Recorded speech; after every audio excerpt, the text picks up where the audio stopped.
Welcome to the deep dive. Wow. We're here to cut through all that corporate complexity, the jargon, and find the essential insights you really need. Right. Our job is to sift through stacks of disclosure documents and pull out those, well, strategic gold nuggets for you, the learner. And today we're diving into the Q2 fiscal 2026 results from a major player in global digital services. This is for the period ending September 30th, 2025. Exactly. And it's a really interesting time because these companies are trying to balance that global economic caution with a pretty aggressive push into AI and cloud. Absolutely. So this deep dive, it isn't just about like ticking boxes on the quarter. Our mission, if you will, is threefold. Okay. First, what's the real cash generating power here? Second, where exactly are they putting that cash, especially tracking this pivot to AI? Makes sense. And third, what are the big risks? The potential landmines buried in those footnotes that management's dealing with right now. Got it. Let's dig in. All right, let's start with the basics, the top line numbers. Q2 revenues came in at $5,076 million. Now, if you strip out the currency effects, that constant currency growth, the CC growth, was, well, relatively modest. 2.9% year over year, 2.2% quarter over quarter. And that CC figure, that's the key one, really. It tells you about the underlying demand for their services, not just, Forex market swings. Right. It suggests moderate growth. Clients are still spending, but maybe being a bit more careful with those big discretionary projects. Oh, steady but cautious. Pretty much. What's interesting, though, is how it looks in local currency. For their Indian investors, the reported revenue in rupees, 44,490 crore, that showed an 8.6% year-over-year jump. So a different story there. Okay, solid top line, maybe not setting the world on fire, but solid. What about efficiency? Did margins hold up? They mostly did, yeah. Which is actually quite an achievement in this climate. The operating margin for Q2 was 21.0%. Okay. Now, there was a tiny dip, 0.1% year over year. And if you look closer, that often signals, some unavoidable cost pressures. Like what kind of pressures are we talking? Wages? Yeah, typically wage inflation for that high-demand digital talent. Think AI specialists, cloud architects. You really have to pay up for those folks. Makes sense. Scarce resources. Exactly. But the good news is they seem to have put a lid on it recently. They showed sequential growth, 0.2% quarter over quarter, so maybe some stabilization, better cost control kicking in. Okay. And looking at the first half overall, H1 revenue grew 3.3% in constant currency, and the operating margin stayed tight at 20.9%. And for investors, the earnings per share. That looked good, too. Yep. Basic EPS grew 13.1% year over year in rupee terms, came in at 17.76. Okay, let's unpack that a bit more. We talk a lot about profit, but for these service giants, cash flow is king, isn't it? Yeah. How's their financial engine looking? It looks exceptional, actually. Their ability to convert profit into actual cash is, well, industry-leading. Really? Yeah. Free cash flow, FCF, in Q2 was seriously strong. $1.1 billion, or $1,101 million to be precise. That's 9,677 crore. Wow. But the number that really jumps out is the FCF conversion rate. Which was what, 131.1% of net profit? Yeah. That sounds almost too high. What did that practically mean for you listening? It's staggering, right? It basically demonstrates financial mastery. Think about it. For every dollar they report as profit, they generated $1.31 in cold, hard cash they can actually use. How do they do that? It means they're incredibly efficient at billing and, crucially, collecting payment. Minimal cash is tied up in things like accounts receivable. They bill fast, they collect fast. Simple as that, but hard to execute. And that kind of operational discipline, that translates into a huge financial cushion, doesn't it? Absolutely. Their consolidated cash and investments hit $6,173 million by the end of September. That's over 54,809 crore. That's a serious war chest, gives them immense flexibility. Which I guess brings us to how they're using that strength in the market. What about deal wins? Sales success looked robust, too. The total contract value, TCV, of large deals signed in the quarter was $3.1 billion. That's a big number. It is. And what's really important is the quality of that TCV. Get this. 67% of it was classified as net new business. Okay, so they're not just renewing old contracts. They're actively winning new clients, big ones, and expanding their footprint. Exactly. That's a very healthy sign. And kind of signaling they're ready to deliver on these deals, they actually increased their employee headcount by over 8,200 people during the quarter. Right. You need the people to do the work. That suggests they need resources now, particularly for those digital skills we're about to talk about. Precisely. All right, so here's where it gets really interesting, I think. With all that cash, strong deal flow, Where are they placing their bets for the future? It seems like the narrative is all pointing towards AI and next-gen digital stuff. It's crystal clear from their strategic moves. The partnerships and acquisitions tell the story. Take the Telstra joint venture in Australia. They bought a 75% stake in this company called Versant Group. Versant, what do they do? They're a specialist consulting and engineering firm. Their whole focus is on AI-enabled cloud modernization. So this isn't about just buying scale, it's about acquiring very specific, high-end expertise. To accelerate their AI cloud offerings. Exactly, to deliver those solutions for clients now, and then you see their existing platforms playing a role too. They extended their collaboration with Sunrise, the telco. Yeah. The focus there was IT transformation, sure, but with a heavy emphasis on data security, agility, and specifically prepping for future AI integration. So building AI readiness into core systems. Right. And we also saw their own tech platforms winning big deals. There was a major partnership announced using Infosys Finacle to modernize core banking system. Finacle, that's their big banking platform, isn't it? Used by loads of banks globally. Hundreds, yeah. And using Finacle shows they're moving beyond just providing staff. They're Yeah. selling high-value, product-driven transformation projects. That's a different game. And this whole strategic shift, it's not just internal talk, right? It's getting noticed externally. That's a key point. The documents made sure to highlight their recognition, like being named a leader in the 2025 IDC MarketScape for worldwide AI services, and also in areas like life science, R&D, AI.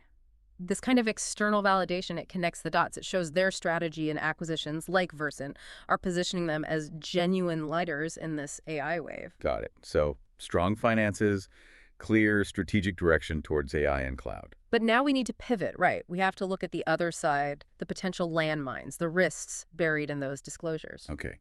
Before the big legal stuff, there was a note about an internal structural change. Something in Argentina. Yeah, fairly minor, it seems. They moved a 90% shareholding in their Argentine consulting arm, Infosys Consulting SRL, over to another wholly owned subsidiary, Infosys Nova Holdings, LLC. What's that usually about? Often just internal housekeeping. Could be for tax efficiency, simplifying management structures. Shows are constantly optimizing their global setup. Right. Now, on to the more significant risks. Yeah. We have to talk about that McCamish cybersecurity incident from back in November 2023. Yeah, that caused a stir. It led to consolidated class action lawsuits, as you'd expect. And the resolution. They've proposed a settlement fund of $17.5 million. And the crucial part is they got preliminary court approval for that back in July 2025. So $17.5 million hit. Well, mostly offset. The documents also show they recognized an associated $17 million insurance reimbursement receivable. So the actual cash impact on this period looks minimal. Insurance covered most of it. Okay, that makes sense. But there's another potentially more serious issue brewing, isn't there? An ongoing investigation by the U.S. Department of Justice. Yes. And this is something we see crop up quite a bit in this sector, unfortunately.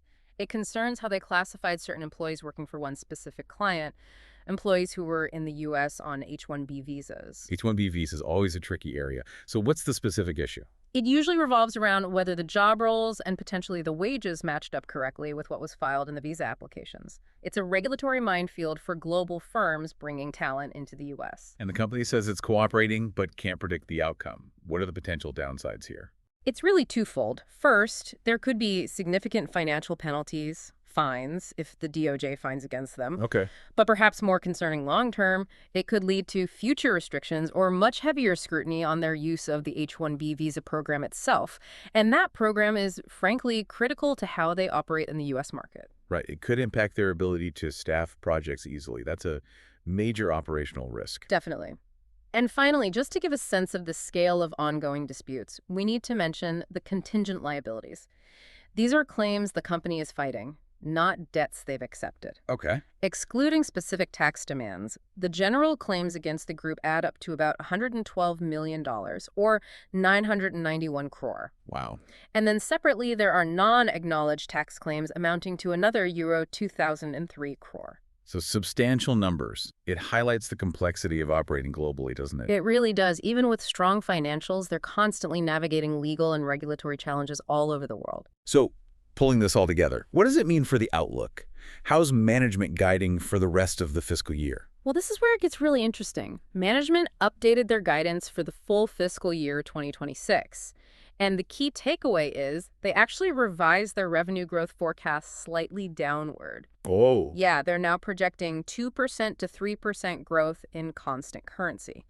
That's a notch down from previous expectations. Suggesting things might be slowing down a bit, or they're just being cautious. Probably a bit of both. It suggests they anticipate continued softness, maybe some client hesitation through the rest of the year.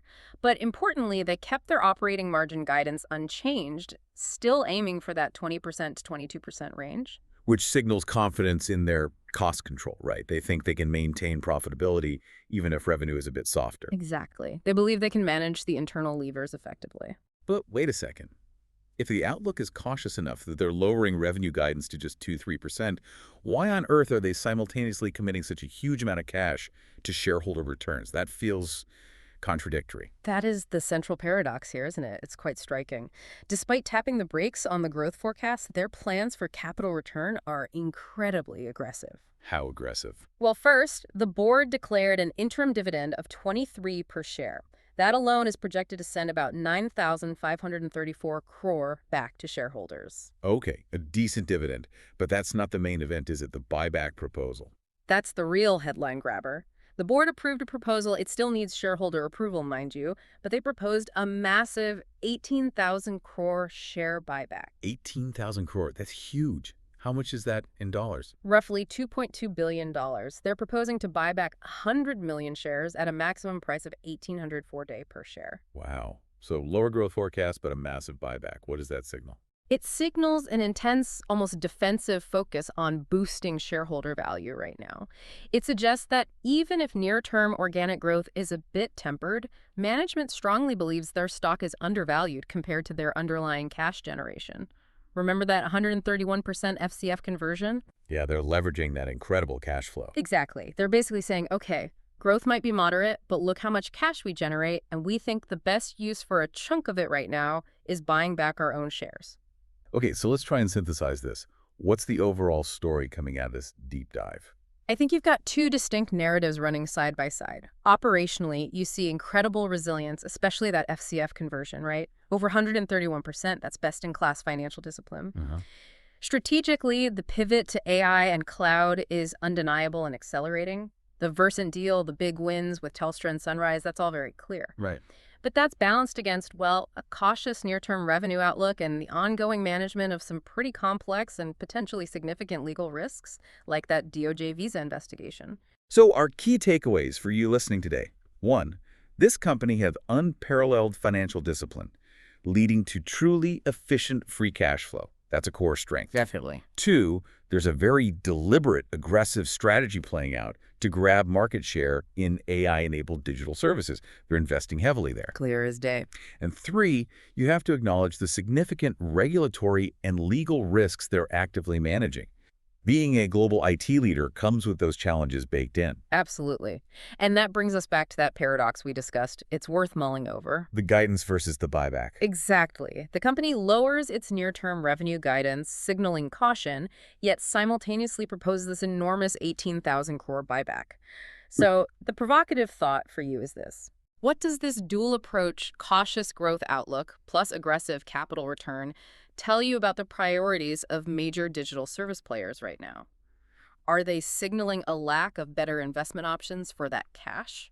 Or are they flexing their balance sheet muscle, showing that financial strength is the ultimate differentiator in today's uncertain economy? Something to think about. Indeed. A fascinating tension between growth and returns. That's a wrap on this deep dive. Thanks for joining us. Thanks, everyone. We look forward to helping you navigate your next critical stack of sources soon.